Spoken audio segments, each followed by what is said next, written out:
우리 하나님의 말씀은 마태복음 16장 21절부터 25절까지입니다.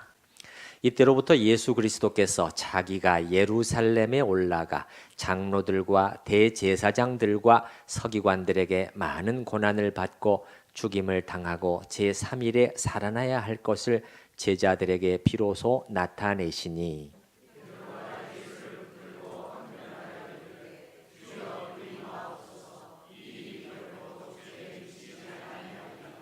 예수께서 돌이키시며 베드로에게 이르시되 사탄아 내 뒤로 물러가라. 너는 나를 넘어지게 하는 자로다.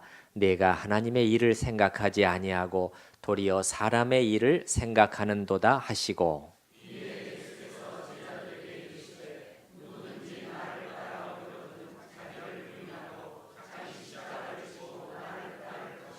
같이 읽습니다. 누구든지 제 목숨을 구원하고자 하면 잃을 것이요 누구든지 나를 위하여 제 목숨을 잃으면 찾으리라. 아멘.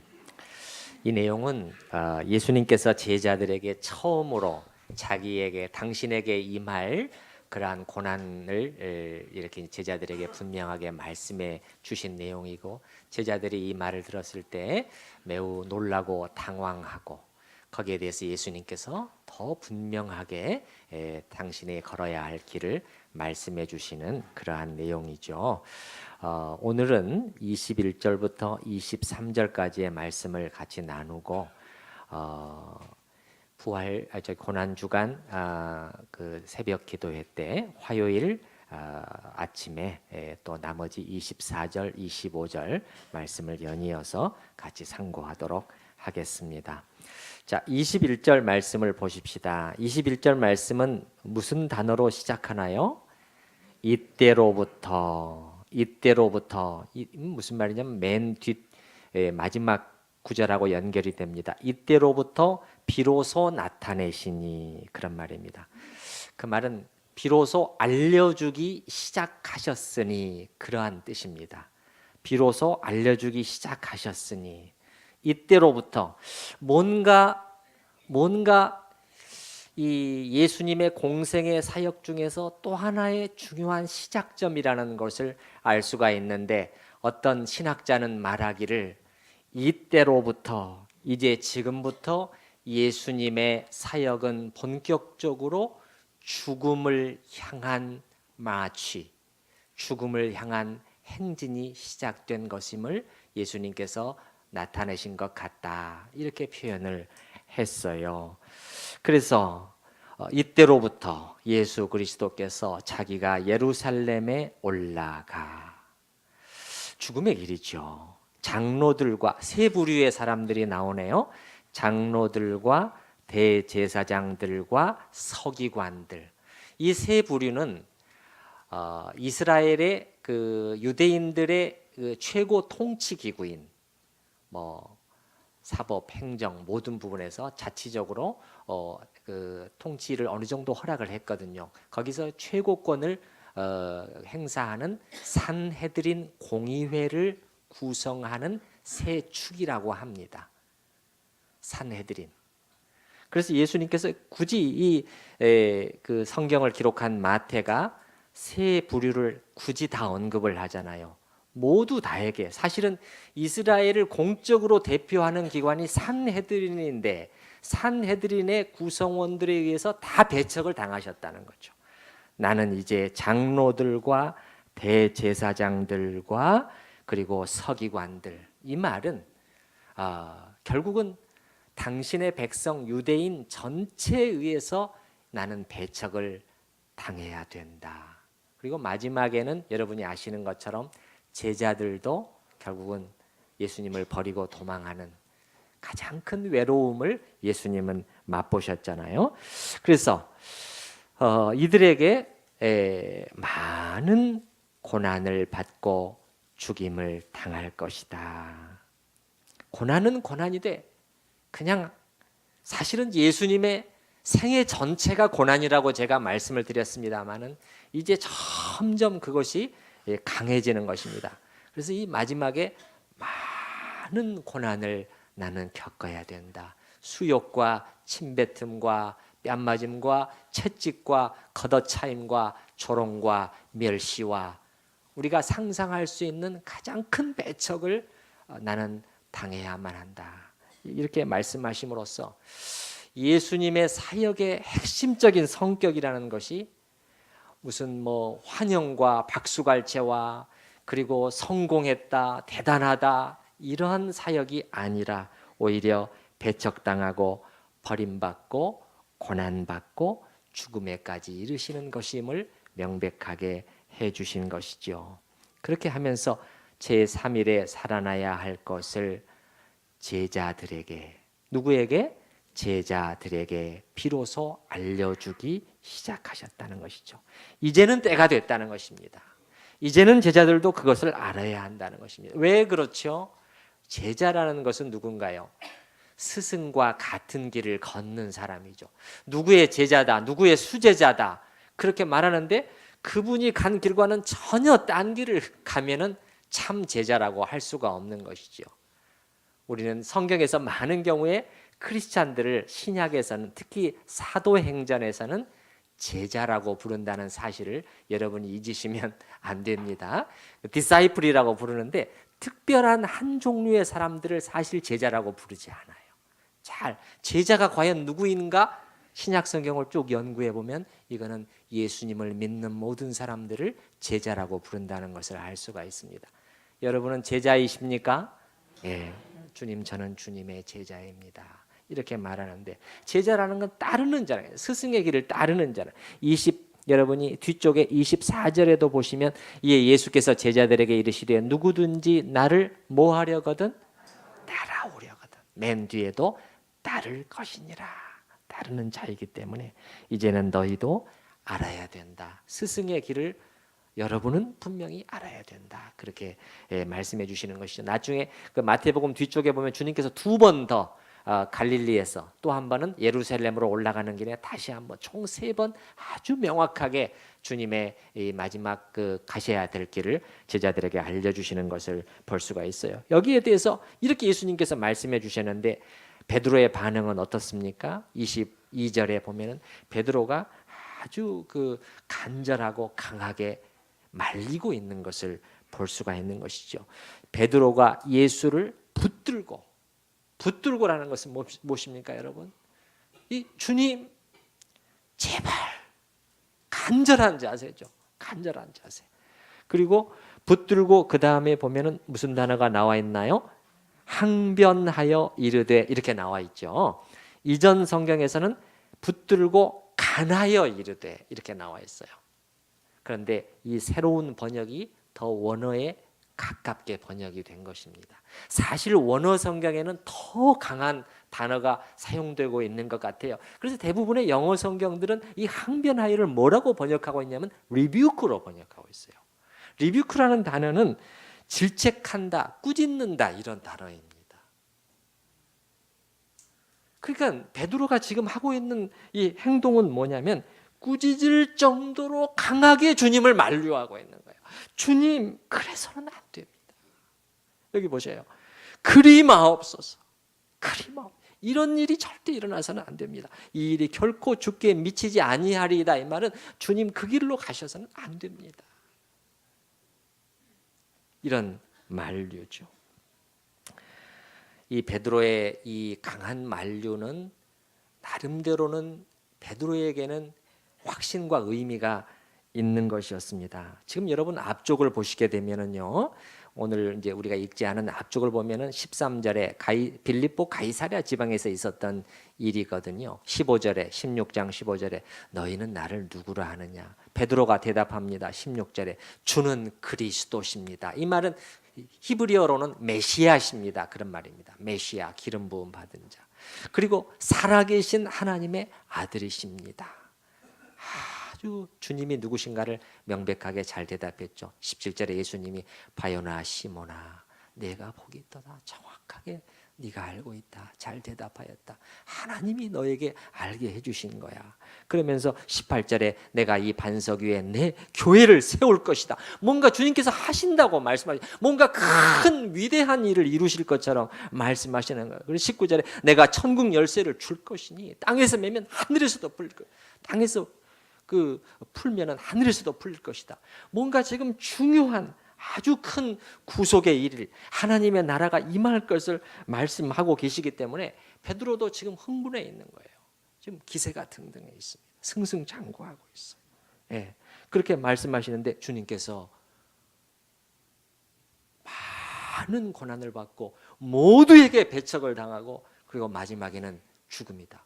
아니 메시아라면은 고난을 당할 수는 있겠다. 그러나 그 고난을 이겨내고 적들을 누르고 결국은 승리의 영광을 쟁취해야 메시아가 아닌가. 근데 마지막도 죽음으로 끝나버린다는 거예요. 맥없이. 그러니까 베드로는 이건 아니라는 거죠. 그건 아니라는 거죠.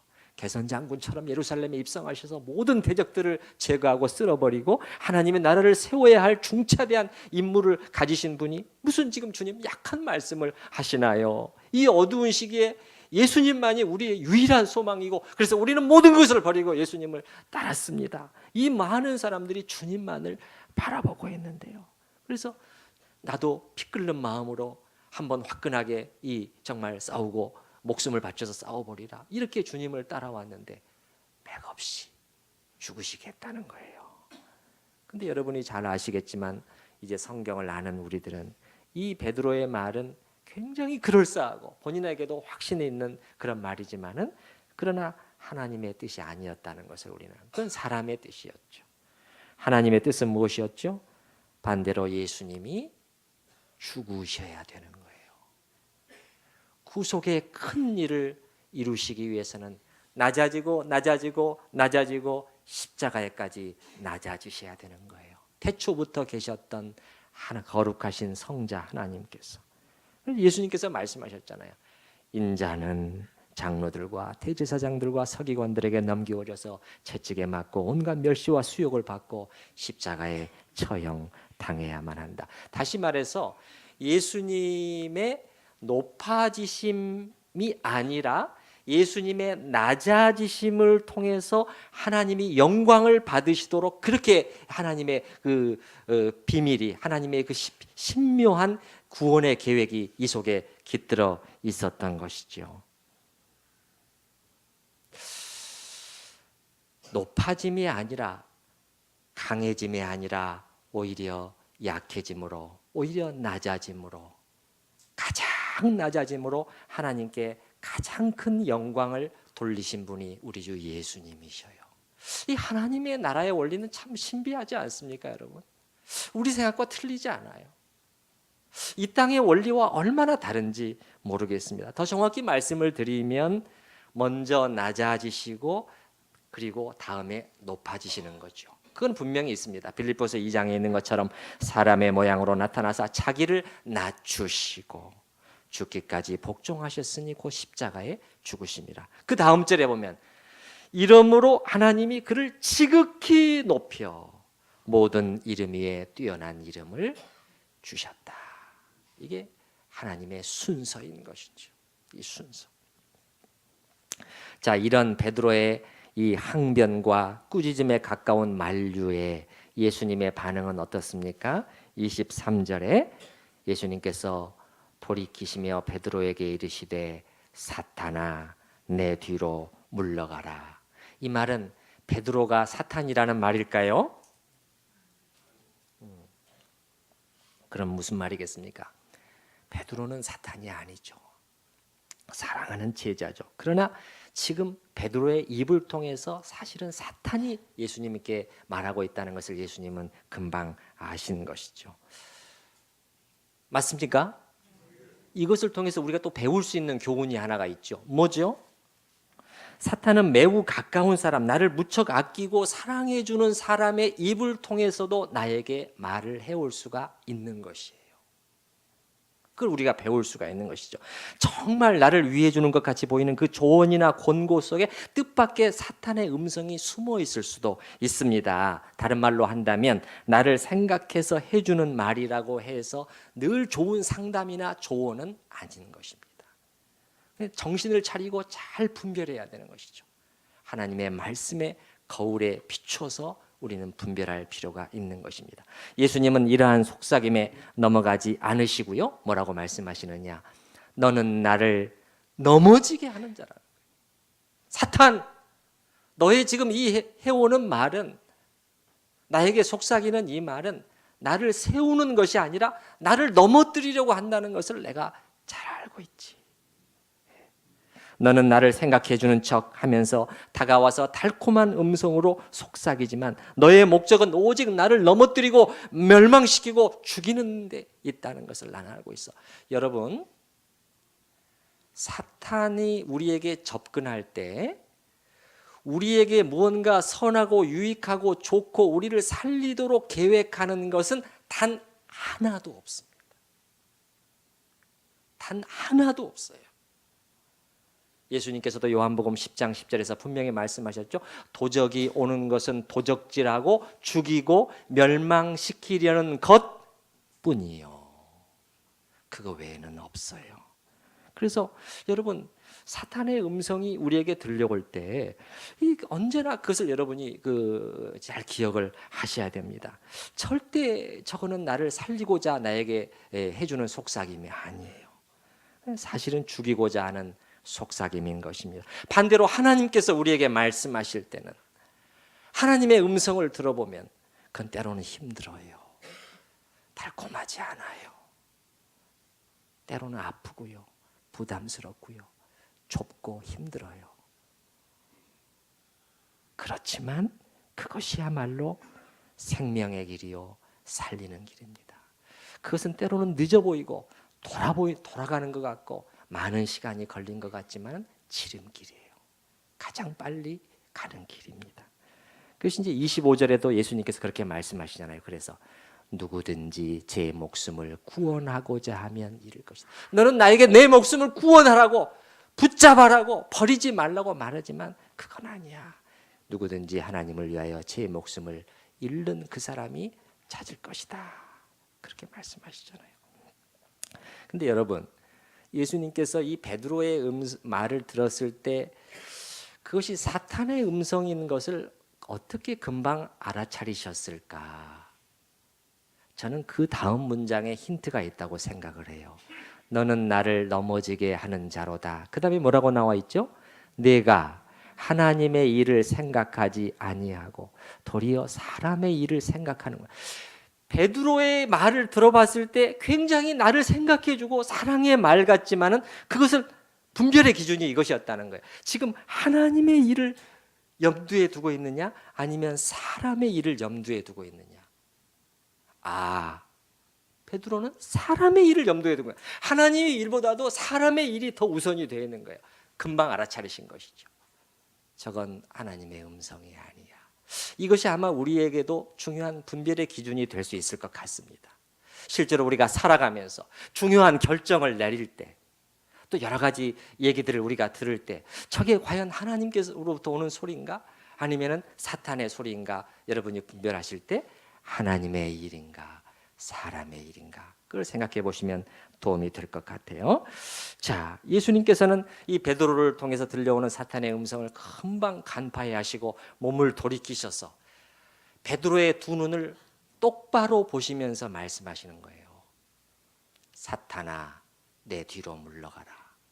이렇게 물론 그렇다고 해서 여러분이 앞으로 좀 어떤 분이 좀 이상한 말을 한다고 해서 두 눈을 그대로 쳐다보면서 그렇게 말씀하지는 마셔요. 그렇게 하지는 마시고 사탄아 물러가라 그렇게 하지 마시고요. 근데 예수님께서 좀 더 왜 이렇게 강하게 말씀하셨을까를 저는 생각을 해보는 거예요. 좀 더 부드럽게 하실 수도 있었을 텐데 그러니까 속으로는 아이고 이건 또 사탄이 말하는구나 그러면서 이제 겉으로는 베드로 그 뜻은 고맙지만 그러나 나는 이 길을 가야 해. 이렇게 부드럽게 하실 수도 있었을 텐데 예수님은 굉장히 강하게 지금 반응하고 계시는 거거든요. 굉장히 강하게 반응하시는 거예요. 그 말은 무슨 뜻일까요?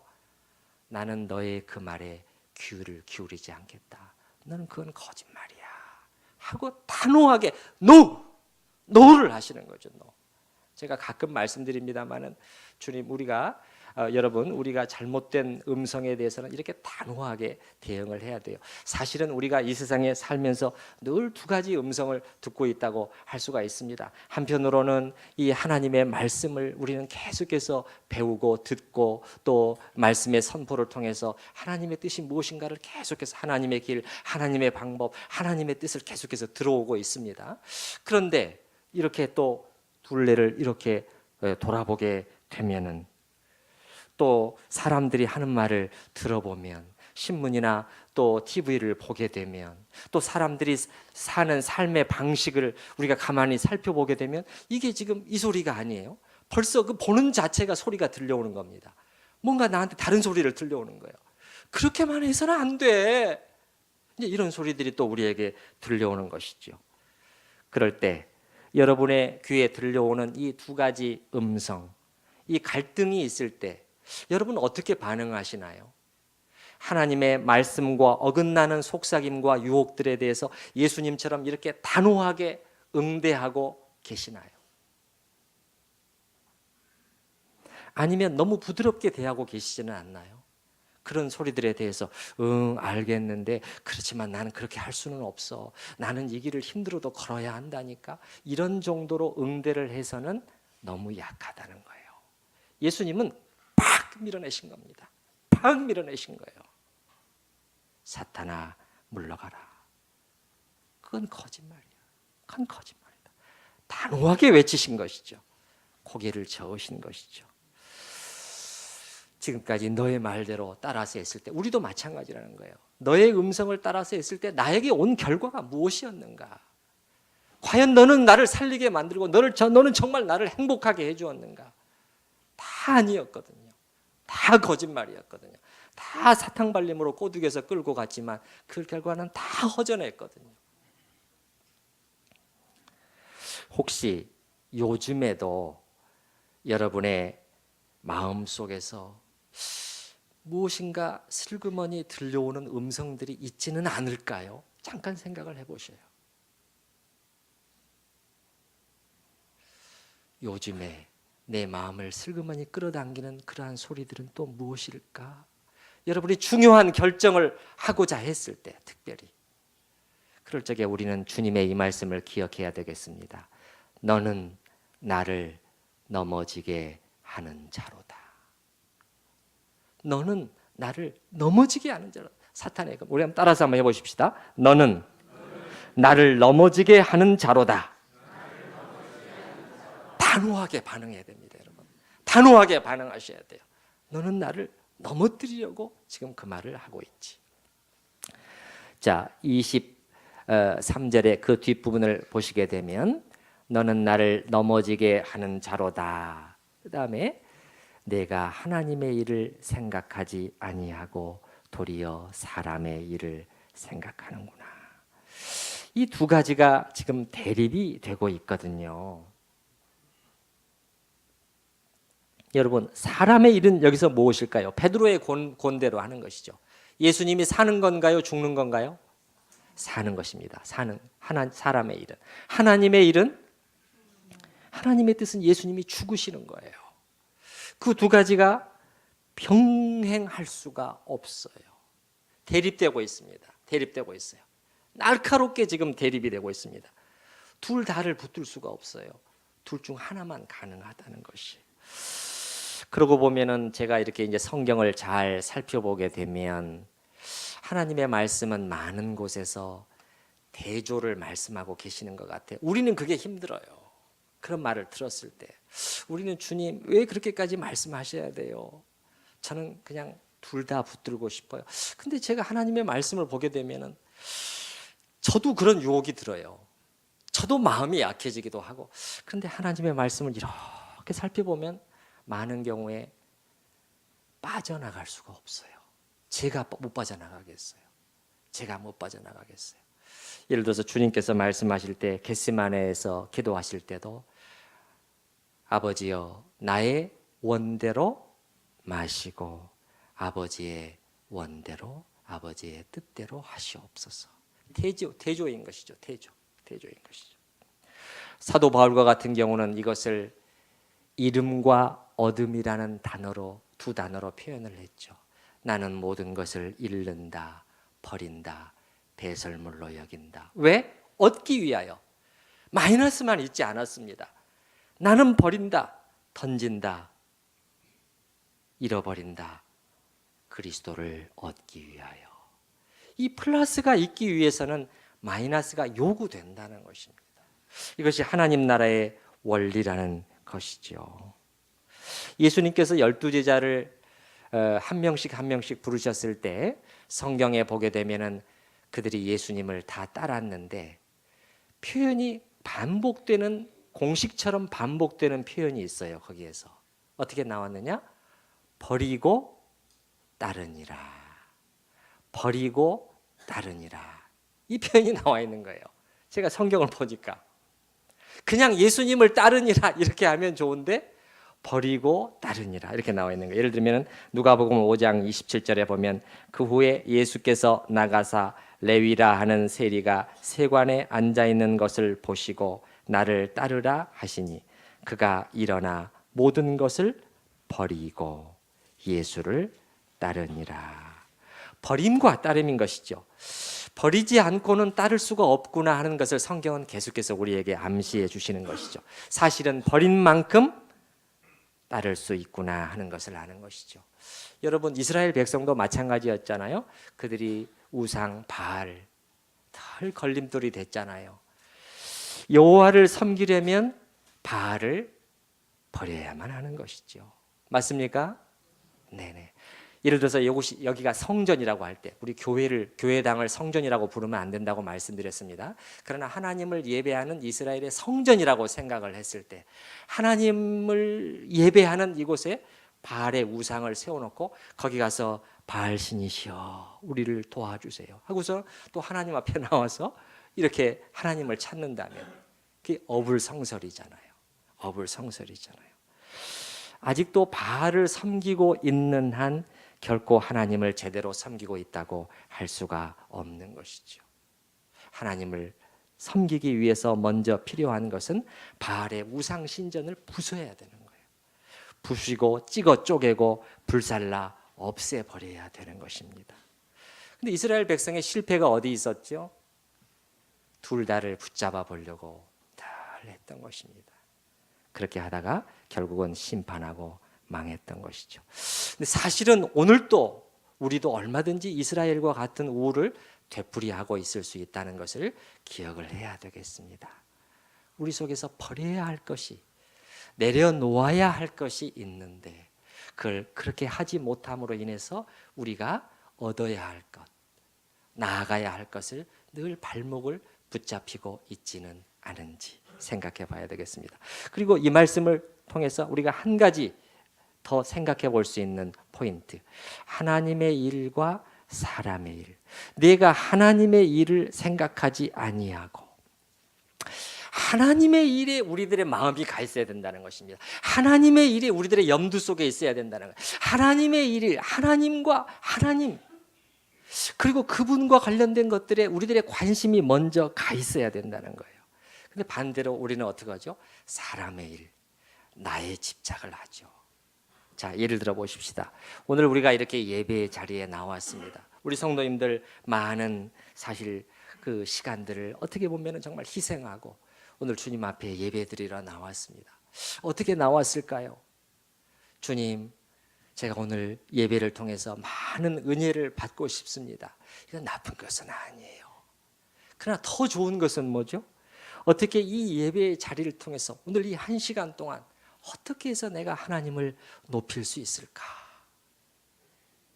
나를 위해서 자기의 모든 것을 내어주신 주님이신데 그런 주님께 내가 이 1시간만이라도 뭔가를 주님을 위해서 뭔가를 나는 정말 시간을 보내고 싶어. 정말 나에 관련된 것들을 사람의 일을 이 시간 동안은 내려놓고 주님을 어떻게 존귀하게 해드리고 마음을 다해서 주님을 높이고 영광을 돌려드릴 수 있을까? 그것이 우리의 관심이 돼야 되는 것이죠. 이게 하나님의 일이에요. 하나님의 일이죠. 우리가 그런 자세로 사실 교회에 오게 되면은 어떻게 될까요? 벌써 달라져요. 이제는 둘레가 보입니다. 다른 지체들이 보여요. 이게 하나님께 예배드리는 이 성도들이 보입니다. 그러면서 표정 하나라도 환하게 좀 한번 웃어주고 내 미소로 상대방이 힘을 얻을 수 있다면, 다 지쳐있는 우리 나그네들과 같은 우리 성도들이잖아요. 내가 따뜻한 말 한마디, 저분이 요즘 좀 힘들다고 들었는데, 내가 뭐 아프다고 얘기를 들었는데 좀 어떠신가요? 괜찮으신가요? 이게 사람의 일에 내가 매여 있지 않고 하나님의 일에 내 마음이 가 있을 때 모든 게 달라지는 거예요. 근데 여러분, 이상하죠? 참 이상해요. 오히려 나만 생각하고 교회에 와서 내가 좀 뭔가 좀 도움을 받고 싶고 사랑도 받고 싶고 그런 자세로 교회에 와 있을 때는 금방 서운해져요. 그게 잘 안 될 때는. 어떤 다른 분이 그냥 표정 하나 저렇게 되면은 금방 상처받고 마음이 힘들고 그리고 불평도 막 나오려고 하고요. 그런데 이렇게 하나님의 일, 나는 오늘 주님을 섬기러 온 거야. 일주일 내내 나는 나와 우리 가족만을 위해서 살았잖아. 주님을 위해서, 난 주님의 나라를 위해서 온 거야. 이렇게 해가지고 뭔가 돕고 교회의 구석구석 내가 섬길 만한 곳들을 찾아서 돕고 봉사하고 부지런히 뛰고 하루 종일 고달프게 했는데 왜 이렇게 끝났을 때 몸은 지치고 고단했지만 내 마음속에는 기쁨이 있는 거예요. 보람이 있습니다. 이것이 하나님 나라의 원리라는 거예요. 하나님 나라의 원리. 이 사람의 일이 아니라 하나님의 일을 우선에 두었을 때는 하나님께서 우리 영혼에게 반드시 좋은 것으로 갚아 주신다는 것이죠. 자, 우리가 이 시간 들은 말씀을 생각을 하면서 같이 좀 기도하는 시간을 같이 가져보십시다. 주님께서 가신 길, 배척당하고 버림받는 길을 가셨는데 우리가 가야 할, 내가 생각하는 길은 무엇인가? 또 사탄의 음성이 내 귀에 들려오고 있지는 않은가? 나는 거기에 대해서 어떻게 반응하고 있는가? 주님처럼 그렇게 단호하게 반응하고 있는가? 하나님의 일과 사람의 일, 나에게는 어떤 것이 더 우선이 되어 있을까? 어떤 것이 늘 내 마음속에 더 중심을 차지하고 있을까? 돌아보면서 우리 같이 기도하십시다.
내가 하나님의 일을 생각하지 아니하고 사람의 일을 생각하는도다.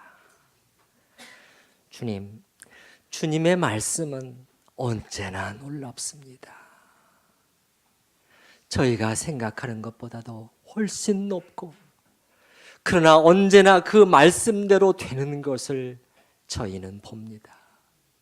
하나님의 원리, 사람의 일, 나의 일에 매여 있는 것이 아니라 하나님의 일에 관심을 가지고 나를 드렸을 때 오히려 하나님께서 얼마나 좋은 것들로 저에게 채워주시는지.